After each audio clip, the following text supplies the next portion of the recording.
Hello, Internet. I am backstage here at Corporation with Joe, and we are here to talk about the upcoming Hillturn Festival for Absent Friends.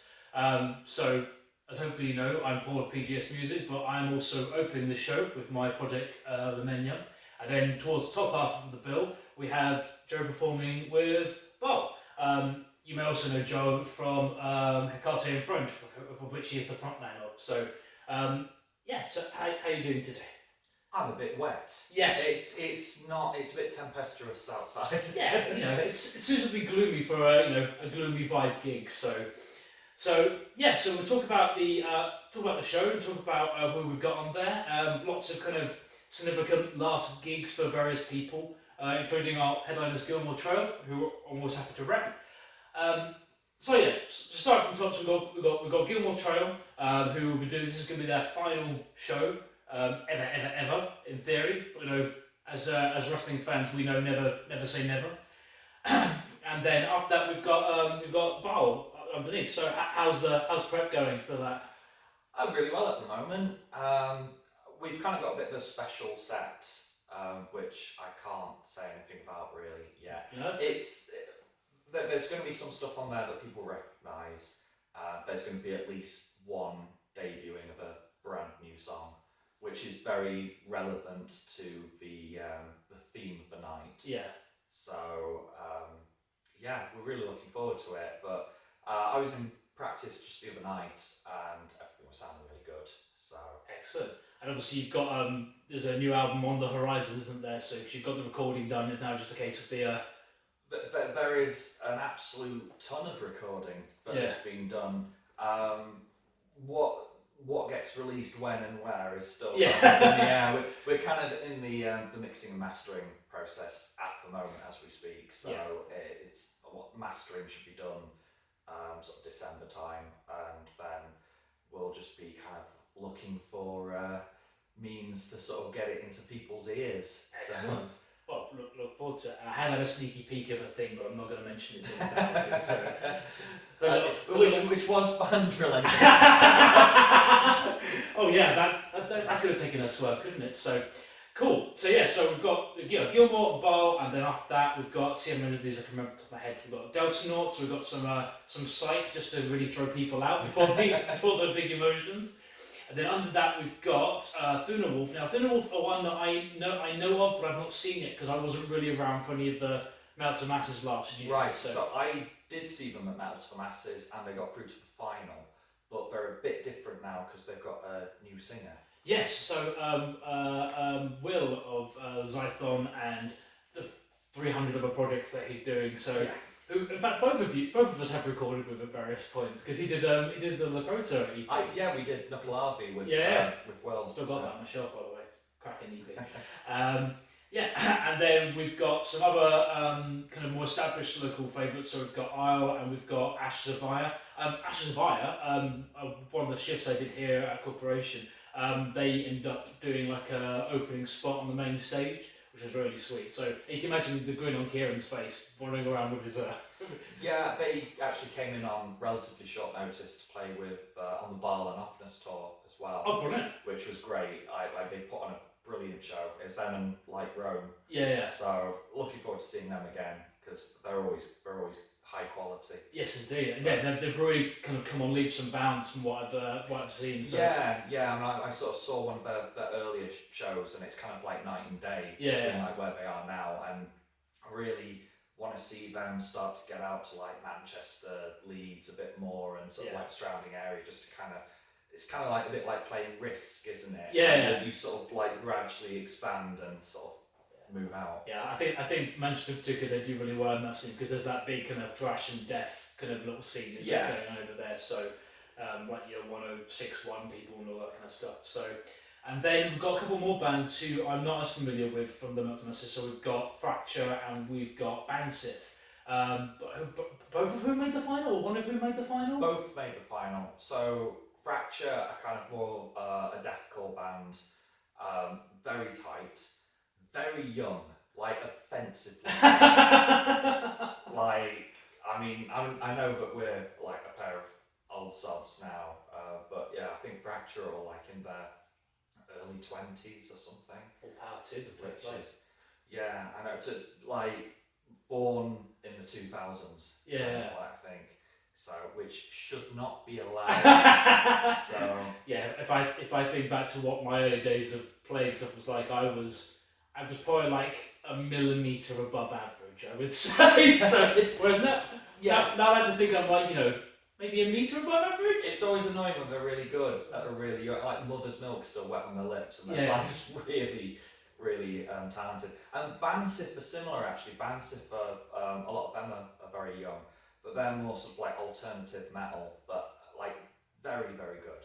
Like the ceiling for Bansif is really high. Like they're one of those bands where, like, I'm calling it now.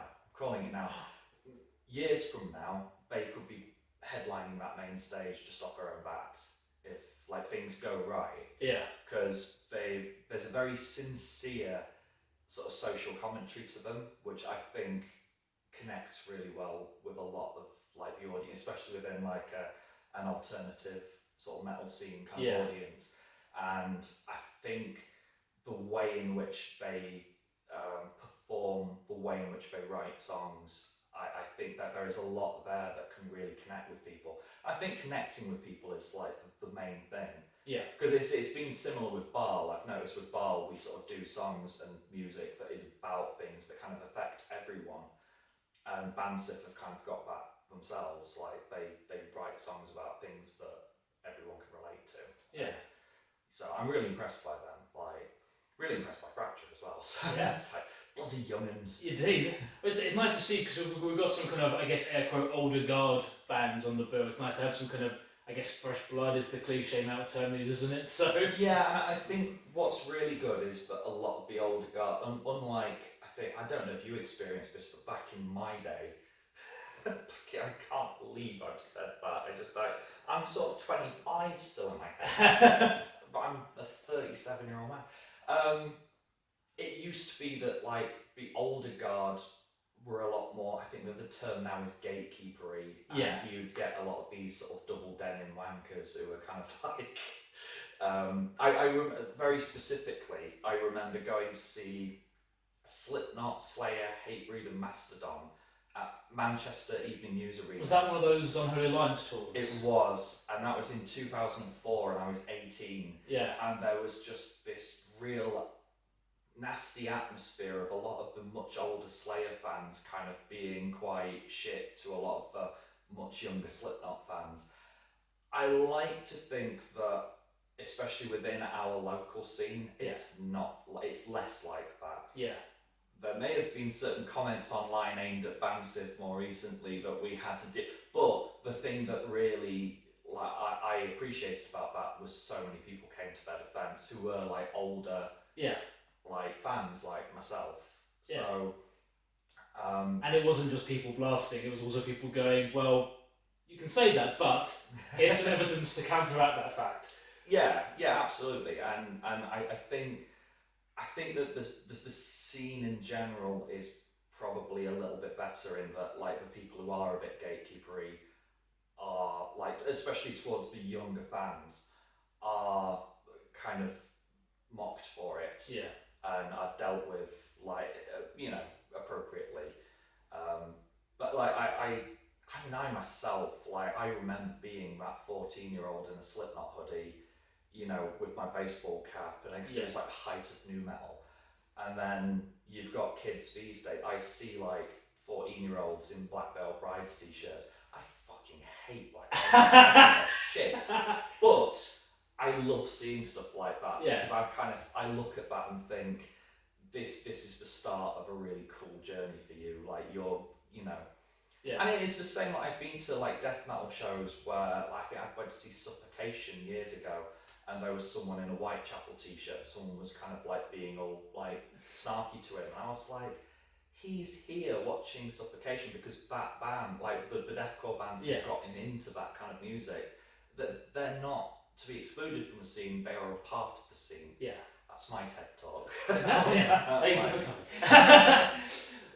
coming. So and then opening up the bill, we've got Hyperpilot, who are a relatively recent band, kind of, as with a lot of bands in Sheffield, spawned out of the ashes of 2 or 3 different bands. They're another band that I've not seen, but Gareth, who runs like Heel Turn with Jake, he's said some really nice things about them. Said they're really they're one to watch. Yeah, I got to see them. So I came down for the New Ghost Tiger co-headline, and they were opening that up. Which was really nice because lots of Joes in this. So you're a Joe and Gilmore, but Joe in Hyperpilot, I've known for ages and ages and ages. So it was really cool to see him up on stage again. And then speaking of Joes, we then got Hecate Enthroned, who will be playing their debut EP in full for the last time. So that is Taz of Awooga and New Ghost fame, and Joe of Gilmore Trail, and also New Ghost fame. It's very, very, very tangled web of people in this scene. Way too many Joes. It is. We're gonna have to kill some. We'll see how Highlander it gets at the gig. So, and then opening up the show, there's some muggins called Lamenia. So I guess that's me, isn't it? So, do my last little show. So, hooray! I say hooray. It's not really going to be hooray kind of vibe, but we'll get to that. Well, so we were just saying earlier, I'm coming down from Glasgow because I'm playing with Hecate Enthroned in Glasgow before, and I'm going to try my hardest to get down from Glasgow in time to see your last gig. But we'll see what happens. If not, I'll just have to watch the video. Yeah. Pick a date of your choice, and hopefully they're willing. So we've got a really cool mix of stuff. So we've got some proggy stuff, we've got some really heavy stuff, we've got some stuff that's kind of in the middle, and then some kind of just slightly weird stuff. So, but I think, as we've kind of touched on, it's very reflective of how healthy, I guess, our scene is at the moment. Absolutely, and I think that all of these bands work together. Like, there's no part of like, oh, you can't have this band playing on a bill with this band, that doesn't work. It's kind of, I think that you, regardless of the theme of the night, you could have any of these bands playing together in any sort of order, like at any other gig, and it would work. Absolutely, so it's really good. So, I know we could have run through the list, but particularly I wanted to shout out to Gilmore, because Gilmore was one of the, I hadn't realised how long Gilmore had been a thing until they mentioned about it the other day. It's been 13 years. I was like, how is that? And then I was thinking back to seeing them in the Frog and Parrot in the little bay window. Oh God, yeah. I think I was at one of those at the Frog and Parrot. Way back when, and when Tramlines was free, and back in day. I remember when you used to do, was it Tombstone events? Oh yeah. There was one that was Gilmore Trail, and it was, but I can't remember if it was when we were Xerxes. It was. You're still Sex Rex. Sex Rex, yeah. That's brilliant for a band, isn't it? We were called Xerxes, so everyone called us Sex Rex. Yeah. We changed our name to Lacrota, so everyone changed it to La Scrotum. It's you can't win. And now you're in a band called Baal, so. But there's no way anyone can make that testicle related. Exactly, not in the least. They'd be nuts to try. Oh dear. I have to get a different joke inside. I didn't name it Baal, so. That's fine. Someone else is to blame. But yeah, I've seen Gilmore Trail a couple of times, and it's always kind of like a journey, isn't it? Yes. It's like you could just kind of stand there with your eyes closed and just sort of disappear into it. Yeah. From my knowledge of the time I spent with them, I think that they'd genuinely be quite happy if they were just a band that were heard rather than seen. Yeah. So like, if I imagined one day that if they might do like a thing where they'd basically be like being behind a cinema screen. You'd hear them, but then you'd see all these visuals. A little bit like Maynard James Keenan in Tool. Yeah, a bit like that vibe, yeah. He doesn't really appear on stage. He sort of wombles about sort of between a bunch of little windows that are on the stage. It's really strange. So not being a Tool fan, I've actually seen Tool twice, because I went to two Ozfest back to back and they played them. And both times he was... Do you remember Dr. Mario? Do you remember the lozenges that would fall down in the... Basically, he looked like a paracetamol capsule. So he was like painted in two different colours. Yeah. Okay. So now whenever I think of Tool, I hear just the Dr. Mario music. not sure how I got to that point, but never mind. It's all No, good. he's a bizarre individual. Yeah. I mean, Yes, he indeed. does jiu-jitsu, so he's cool. Yeah, but yeah, so yeah, the Gilmore Trail, 13 years. I've seen them probably at least 13 times, quite frankly. They're one of those bands. First, much like Bar, I think I've got every iteration of every shirt and every release, and I think I've seen every lineup of both bands as well. So, but no, it's going to be. Well, we've already touched on the fact it's going to be a night of emotion for many reasons, but that's going to be a particularly pertinent one for me because Gilmore, as well as being great friends at this stage, they're one of the bands that I drew on when I was starting Lamenia, having those kind of big soundscapes. So obviously they don't have any vocals, and the thing I took from that was to, a bit like with Archon as well, was not having their vocals there just to have vocals there, having them as basically treat them like another instrument. So not having like, if half a song's instrumental, then so be it, that kind of thing. So the thing is, a lot of those guys have been around for so long as well. I mean, I've known Joe Richards for forever at this point. Yeah. But I only realised that a short while back, David Ivor, I believe, was in Bring Out Your Dead. Yes. And I remember seeing Bring Out Your Dead when I was like 18. Like, I can't remember who they played with, but I think they played Under the Boardwalk, or when Under the Boardwalk was a thing. Yep. They might have played with not VRS Bar. There was another small pub type venue that was on Arundel Gate that was kind of upstairs, across the road from where the one that's now Tank. It's now like there's like a little convenience store where you used to go in and you used to go upstairs.